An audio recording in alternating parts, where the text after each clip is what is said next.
start sharing. Actually, we also added one more co-author, Eloisa Ruppert, who is here. She worked on negation in Ruuli, and it seemed only natural to involve her in this paper as well. Right, so thank you for staying so late, and I hope not to deliver and yeah, let you go do your other things on time. So what is Ruuli? Ruuli is a previously undocumented language spoken in central Uganda. The map is with the arrow is on the right. The big blue body of water is the Lake Victoria. We're essentially speaking about two closely related varieties with quite a few speakers. Before 2017, this language was not on the map of linguistic investigations, primarily for historical reasons. And then in 2017, we got funded to work on this language, and primarily to compile a dictionary, which will appear this year with Language Science Press, or 2021 soon. Right. Besides working on the dictionary, we also compiled a corpus of 160,000 spoken words, lots of recordings, over 100 speakers, all the regular genres. And we also worked on the emerging written register, primarily focusing on Bible translation by the SIL team. One of the pictures shows me close to the king of one of the both kingdoms of Ruuli speakers. The guy in the blue suit is the king. Okay, right. So with this study, we wanted to look at the expression of the caritive semantics in Ruuli, and we relied on three major data sources. First, on this corpus of naturalistic speech, primarily we focused on the parts which were translated into English. We then also looked at the draft of the dictionary and came up with 60 more examples, in addition to those 200 we already had from the corpus. And then we used the questionnaire, essentially the part dedicated to functions, to address several speakers and got answers from 2 speakers to fill in the gaps we had from the corpus. Okay, so the bird's eye view would be say, okay, there is no specialized marker to express caritive semantics. Same to Maxim's talk, same to what we saw in Lomo, right? But one still wanted to give a presentation, and one really was excited about this project. So here we go, right? So instead, what we have are several non-specialized periphrastic means to express absence of non-participation in a situation, and all of those strategies are essentially biclausal constructions with negative predication. So if one would follow Stolz and colleagues' typology, one would say these are type 2 languages where you have predication 1 and then negative predication in the other clause. Right. There are several common types of the second predication, and synchronically, at least, they do not look like as if they would have anything to do with comitative or instrumental expressions. But later, I would like to show that, like, if one considers diachronic aspects, this might not be the case. Right. So several common types of the second predication. We have negative predicative possessive construction. That's the probably most common type. With the core semantics, we have a negative existential construction, negative locative construction, the least common one, and then a verbal negation, which is like in the corpus the most common one, but semantically peripheral to whatever one considers as the core meanings within this project. We also have several minor types. There is this obscure verb question mark to lack, for which we have several examples. We have a preposition okwiyaku for the dedicated to the meaning of participant exception, so except or excluding, and then a not very productive derivational pattern where bu class 14 prefix combines with a negative element ta, for instance, in butasoma, illiteracy from the verb to read, to study. I say it's not very productive, but this Bible translation we have access to actually uses quite a lot of this structure to derive all the exciting new words to fill in the gaps in religious terminology. Right, so let's have a look at the major constructions, a negative predicative possessive construction. So what we have here is the construction which is very versatile in terms of functions and meanings. So in the first example, we have a companion. He went to the hospital without a caretaker. And we have the second negated clause where we have the prefix t for negative. We have the verb have, Lina. And very often this construction or this clause is introduced with the temporal or conditional conjunction nga, while, and when, if. Right, so essentially literal translation would be he went to the hospital while he did not have a caretaker. Same construction with temporary possession. He went to the forest without a knife when he left it at home. And this example, same construction we'll get also with he left without money money was left at home, and also other meanings such as legal possession. Without cows, you would not marry, or it's hard to live without a car. In 4, the car has been without wheels for a long time, part-whole relationship. Again, the same construction with ga, while, optional, plus negation, plus have. Garment, another example, he came to the church without trousers, or while not having trousers. And there are a lot of other functions, and we talked a bit about, like in the break, like what could it be? So I have cook a meal without a chicken, ingredient content, not sure. Maybe parameter like breasts without milk, or person without a plan, person without a religion in the heart, and a lot of similar difficult to classify examples. Okay, now this construction also can be used for a nominal modification via subject relative clause.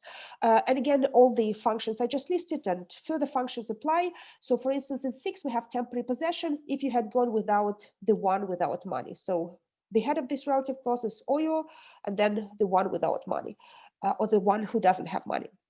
Or kinship in 7, couples without children. So couples who do not have children need less money. Or maybe parameter, not sure semantically, you must be a person without rumors, so you must be a man who does not have rumors. Okay.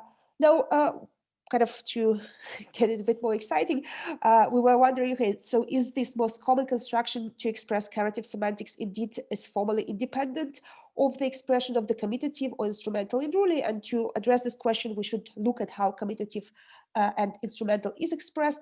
So the preposition na is used to encode all sorts of meaning, including comitative, as in 9, we should sit with those children.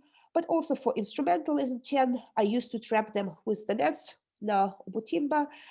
For occasionally for predicative possession, they have, or they are, they stay with coffee, with their coffee in 11. But also for conjunction of, for noun phrase conjunction.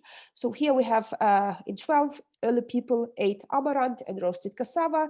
From other examples, we know that the essentially the 2 NPs in this construction are of unequal structural rank. So this would be a with language in Stassen, where the second element does not trigger agreement on the verb. Example 13 is particularly ridiculous in this respect. Essentially, it says, when your father gave birth to you, agreement with single argument with your mother.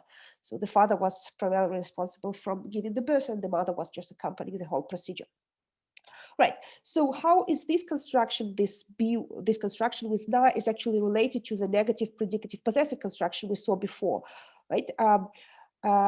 The regular predicative possessive construction is expressed with the element lina or verb lina. Alina abagole batanu, he has 5 wives. Now, lina is also used, as I showed before, in the negative predicative possessive construction. So example 1 repeated here again. He went to the hospital without a caretaker. Ga talina mugendia. Now, if we look at this element lina, which I translated and glossed as have, we can see actually that it's clearly related to the copula li, and the element now we saw before with the comitative, instrumental, and so on semantics.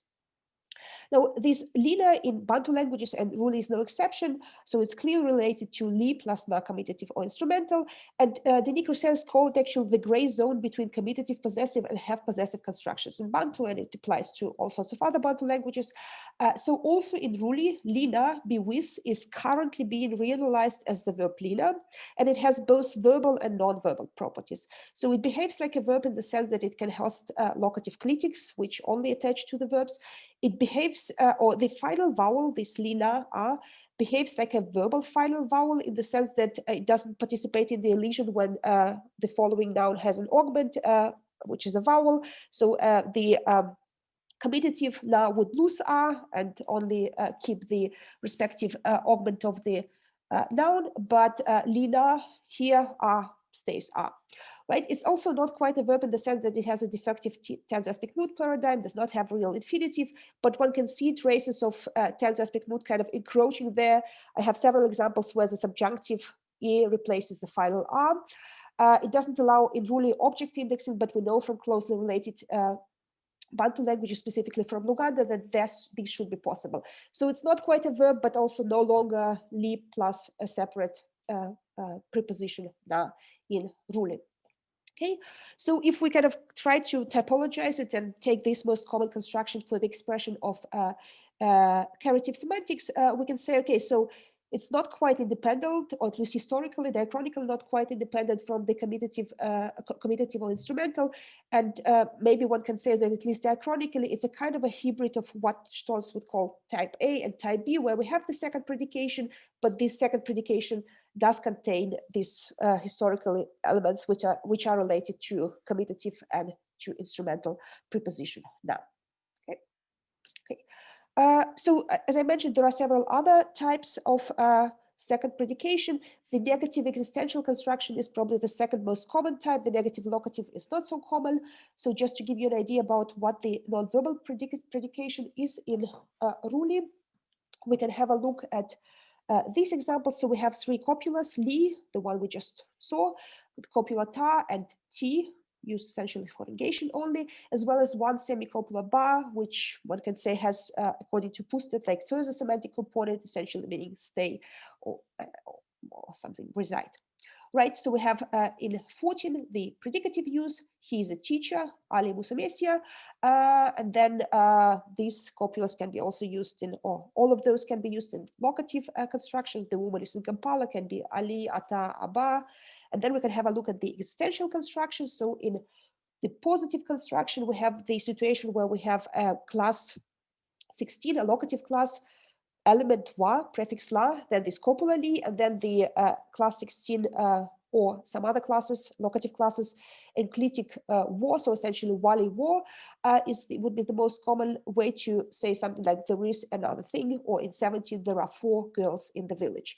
Now for negative existential, one has a dedicated negative existential marker do, which also takes locative enclitics, but does not show any agreement with whichever subject, either real subject or this one of the locative prefixes. So we have in 18, dowo, achin to achindi, there is no other thing, right?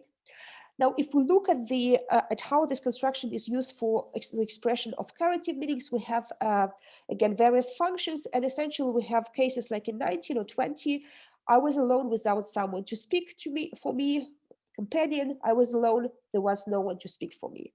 Or content in 20, they used to eat sauce without salt, ingredient, maybe not necessarily content, I'm open to suggestions here. They used to eat salt, to eat sauce, there was no salt in it with this move, right? And also all sorts of other meanings such as circumstance, it's cold without the sun, it's cold while there is no sun. And we see that this construction also allows the use of the conjunction no, which I translated here as while, but can also be when or if.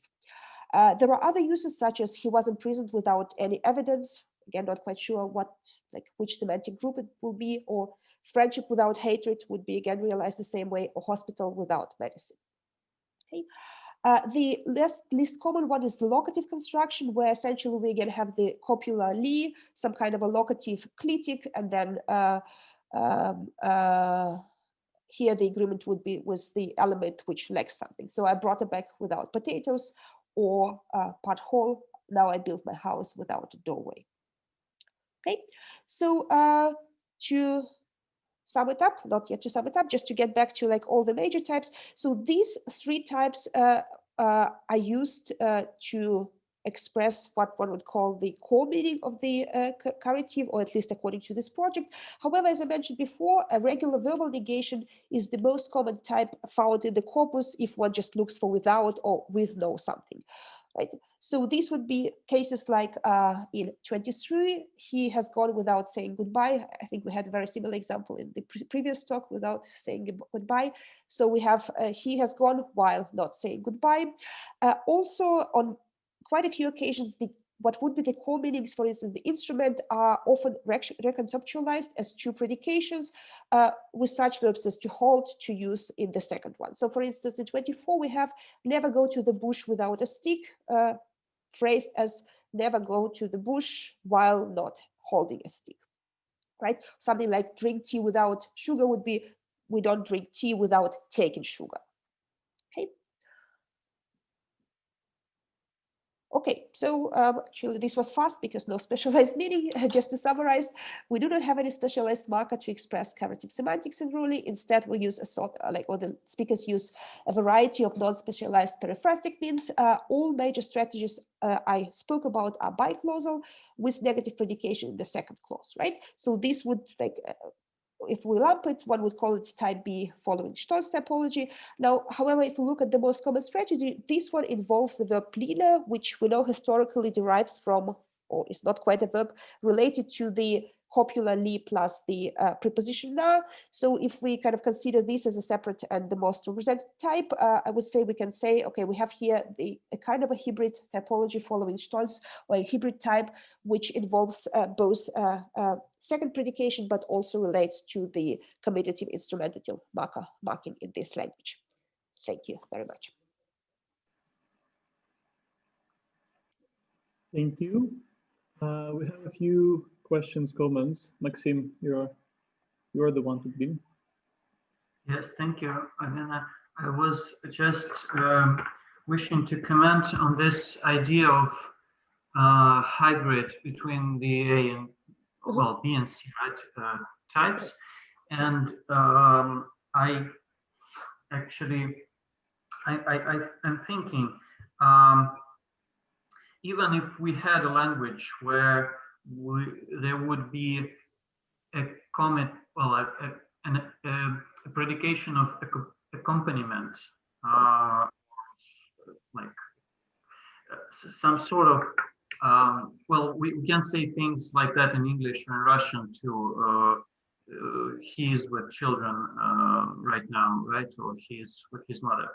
And these are not fully, they aren't really expressing something purely possessive, or probably it is something of that field. But I wonder if we had a language where there would be a non-grammaticalized, non-lexicalized clause of that type, and that would be negated and used as a caritive marker, but in a dependent clause. I'm not sure we have stumbled upon anything like that before. So yes, this is but the possibility sounds plausible, right? So that you have like while not being with.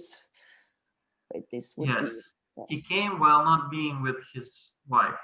Exactly. Something like that.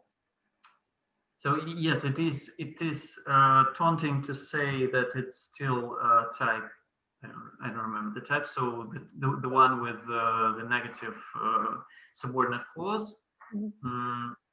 But yes, it's an interesting cross. Right. Thank you for. I mean, I'm pretty sure I'll kind of, if one looks at further Bantu languages where this lina is not quite, you know, down the path of becoming a have verb, I would assume that, or like, I wouldn't be surprised to find exactly this kind of construction, but I agree, like, does one want to classify it as a cross, or would one say it's still like just second negative predication? Well, coincidentally or not surprisingly, which does involve the comitative or instrumental marker, because that's the way to express possession. Right, or beings. I can close. There is another. There is another question from Natalia Perkova. Natasha, please. Thank you very much for your talk. I would like to make a comment, considering what I have looked in the Bible translations in some Bantu languages, because what I found. Well, first of all, I know that, for instance, in Swahili there are already at least two caritive dedicated prepositions, which is, well, okay, one is apparently borrowed, another is not. And then there are many languages which use this lexicalized verb to lek, which you actually mentioned in the first slide, I think. And yeah, and it has more or less the same root, like this bula, bula, something like this. And it seems that in some of the data I have, it is really used very regularly. So even if they have the possessive construction, maybe, so it's not what I have in my very typical caritive context. So I'm actually very interested now in doing maybe a study on the Bantu languages or something like this, because it would be interesting to compare it. Also comparing like what I try to find out, whether the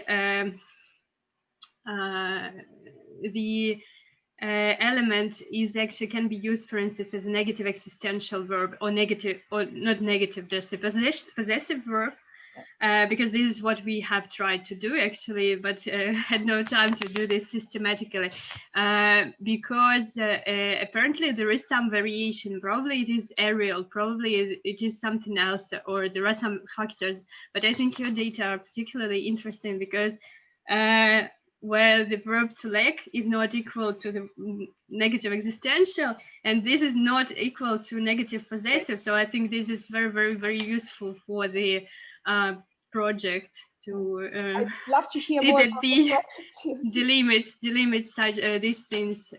So even though this is not a caritive proposition, that still it's. So actually, I would love to talk to you on it, like later, maybe. Hear more about. Yeah, because I also I don't know that much on the huge sub Bantu classification of the languages, so it would be probably nice to zoom in on the aerial subgroups to see whether they have some. I would just like to briefly comment on this numbula, right? So we did have it in the dictionary and the Tulek, but why did I write here obscure morphosyntax? Why also I kind of refuse to provide examples is that it does not look, it doesn't have the morphology of a regular verb, or like not in all cases, and like it doesn't have a morphology of like if I had to push it somewhere, I would say it looks more like a preposition because it's like takes an augment as prepositions do, but does not take much other morphology. But I really kind of even struggle to decide which part of speech this might be. So I would be happy to provide the examples we have, and it's also not much. I looked at Luganda just to know whether, because there it's not listed in the dictionary, so I wonder whether it's like where this element comes from, like whether it's a kind of a borrowing. So I'd be happy to also see your examples from Swahili to try to figure out what's going on there, like whether it's really a verb and which. Yeah, thank you so much. It's actually very good to know what you ask here. Okay. Thank you. We still have a few minutes left for the discussion, and there is a question from Dmitry Gerasimov. Dima, please. Alena, thank you very much. It's a great story. I must apologize. I have a question which bears no relation to the caritive whatsoever. Could you please return to those beautiful forms with suffixes developed from locative and clitics? Right. So they're actually kind of everywhere, not here, but like in for here, for instance, or you want to have those with negative existential? No, not necessarily. Okay, I just. I think it doesn't look like anything I've seen in other Bantu languages. I just wonder how does like two different locative class markers come to show actually the other examples we had with the locative existential before I address your question. Like here, right? Would be right here, or even more interesting, the next one, like Valiya. Right, exactly, yeah. Right, so how do two different locative classes come from? Right, so just first to mention, there has been recently a whole special issue on the functions of locative and clitics in Bantu languages with papers by Bastian Persson. This is the one I remember, and if you're curious, I'd be happy to share. So that's not like rare to Ruuli. It has been a bit neglected, this specific usage.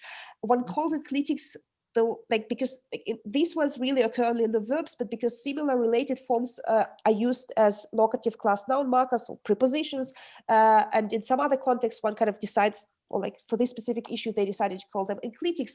Now,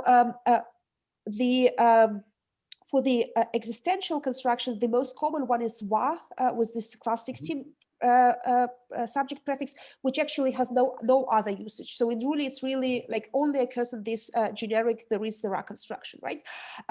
Whereas the enclitic, the war here or the you're there, and there is a mu and ku, is used not only with this verb or not only with the copula, but with all sorts of verbs, essentially to specify some kind of local meaning, but also has other functions like diminutive or partitive reading in some cases, politeness function occasionally, right? So like one reading like mu, for instance, often refers to a location in sight.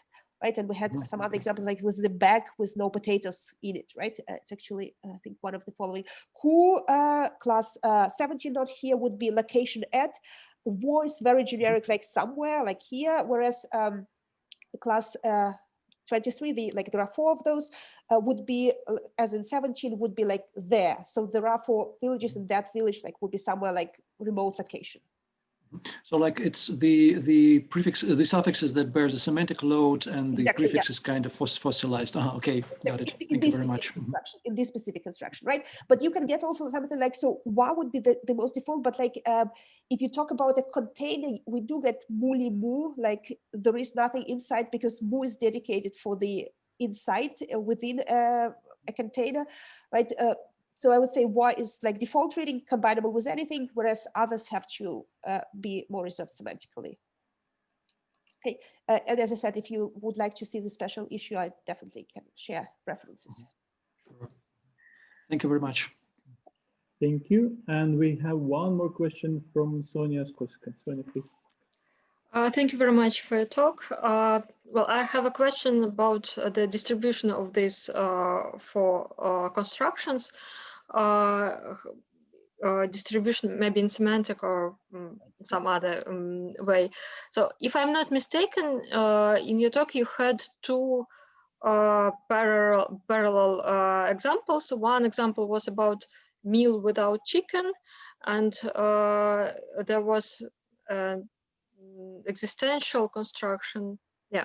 Yes. Or what? Yes. Negative predicative possession. So Yeah. and there is another one, no, chicken and some other sugar. Yes, and tea without sugar, and it's a verbal negation. Tea without taking sugar. Yes.